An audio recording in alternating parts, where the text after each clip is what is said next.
Bien, merci Stéphane. Donc, je tiens d'abord à réaffirmer ou à rappeler ici solennellement que les conclusions de remise en liberté dans l'affaire Saint-Bernard ont été faites sur un Macintosh.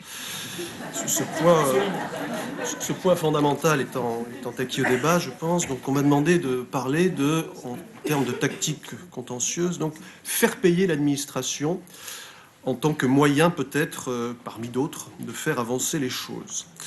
En 13 minutes, c'est ça ? Non. Sauf qu'il faut beaucoup plus longtemps que ça pour faire payer l'administration. Alors, l'idée de départ, je crois qu'il y a un constat qui est connu. On a un droit que tout le monde ici connaît, pratique, qui est le droit des étrangers, qui n'existe pas finalement en tant que matière, même s'il a aujourd'hui un dictionnaire permanent, qui n'est pas enseigné en tant que tel dans les facultés, qui est à la lisière du droit administratif, du droit pénal, du droit international public, privé, du droit civil, la nationalité, ce qui fait que les juristes entre eux qui savent aussi ce que c'est que construire des chapelles souvent hermétiques, s'y perdent souvent, et c'est un droit qui est complexe, c'est un droit qui est éminemment changeant, et qui précisément, mais c'est sans doute au hasard, s'adresse justement à ceux qui lui sont le plus étrangers, par définition.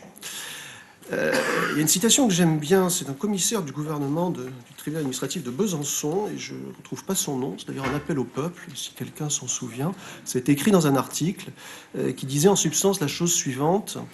Le droit des étrangers... Non, lui c'était le président. Enfin bon, peut-être c'était lui, alors quand il était commissaire du gouvernement.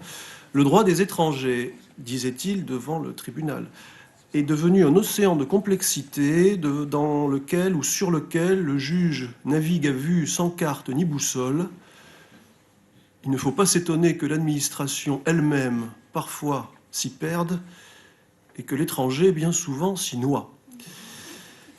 En sociologie de l'administration, on sait ce que ça veut dire quand un droit est complexe, voire incompréhensible. C'est un glissement du pouvoir normatif, du pouvoir tout court, du législateur vers l'exécutif, vers le guichet, vers ce que l'on appelle le pouvoir ou la jurisprudence de guichet.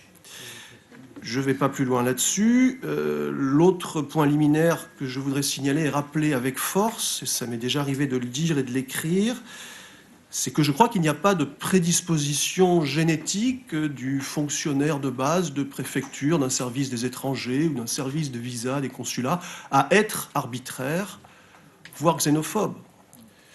Simplement, c'est très facile qu'il le devienne. Il suffit d'en mettre un là où il en faudrait 5. Et les choses suivront leur cours naturel en assez peu de temps. On n'imagine pas, me semble-t-il, des Français, nous, confrontés au même niveau d'illégalité ou au même traitement administratif que ceux dont les étrangers ou ceux qui les accompagnent, par exemple en préfecture, témoignent quotidiennement.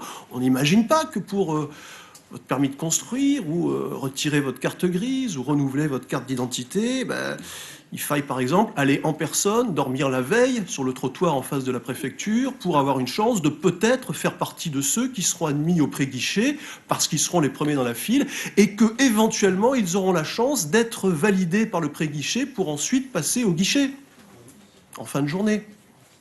Qui leur dira en général, mais votre acte de naissance a plus de 3 mois, revenez. Ça ferait un scandale. Ça serait au journal de 20 heures. Il y aurait une loi le lendemain. Tout le monde saisirait son élu local, son député, son sénateur.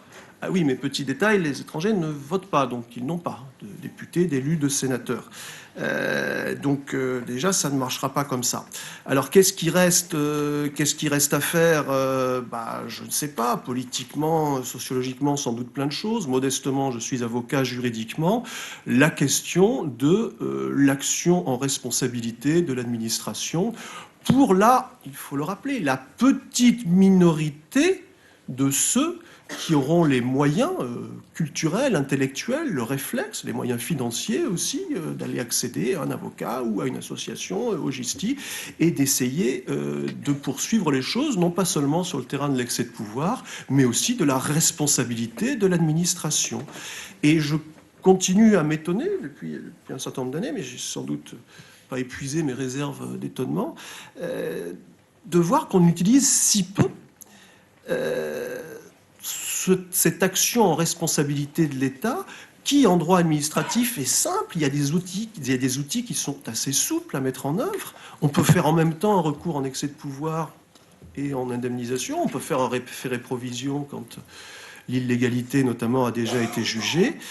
Ce sont des moyens qui, peut-être, stratégiquement, peuvent faire aussi évoluer le droit et les pratiques administratives, même si c'est vrai aussi qu'à chaque condamnation, j'ai un petit peu le sentiment mitigé de mettre, encore une fois, tirer une balle dans le pied, puisque, mis à part la question marginale, mais intéressante, de la responsabilité personnelle des fonctionnaires, c'est quand même à chaque fois, comme on dit au Café du Commerce, c'est nous qu'on paye, chaque fois qu'on fait condamner l'État.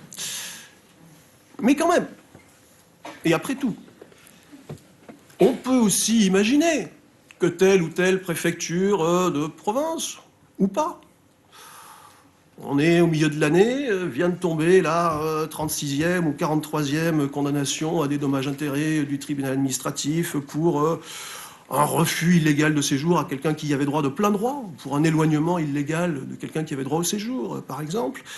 Et que j'ai cru comprendre que le préfet, s'il est ordonnateur secondaire, il a un budget pour payer les frais de justice, mais pas les dommages-intérêts. Il faut qu'il demande au-dessus, qu'on lui dégage une ligne de crédit, et qu'on peut aussi penser, et je crois et je sais que c'est déjà arrivé, que quelque part, quelqu'un va peut-être prendre son téléphone dans un ministère quelconque ou à Bercy pour dire « Mais attendez, qu'est-ce que vous foutez là, à la préfecture de X ?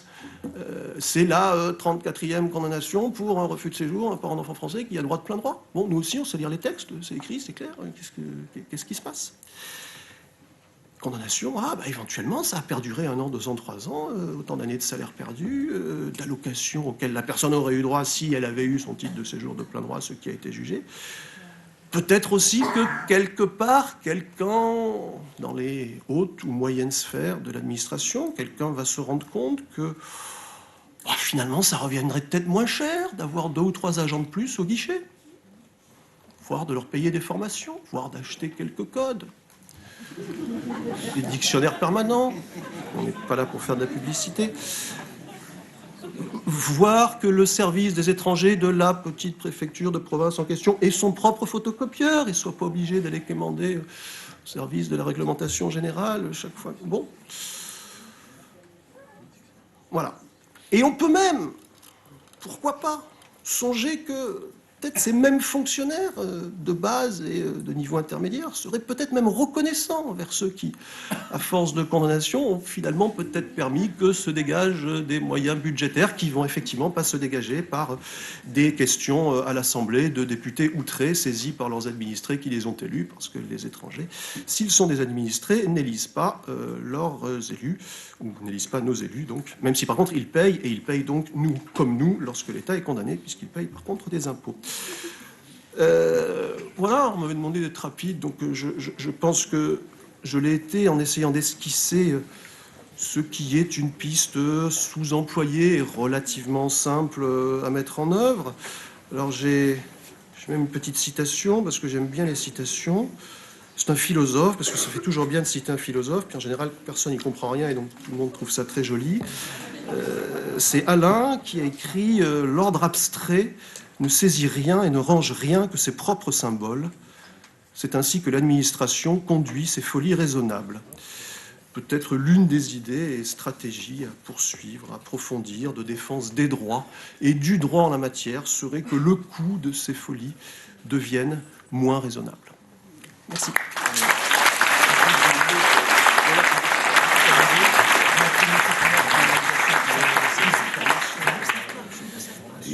Qui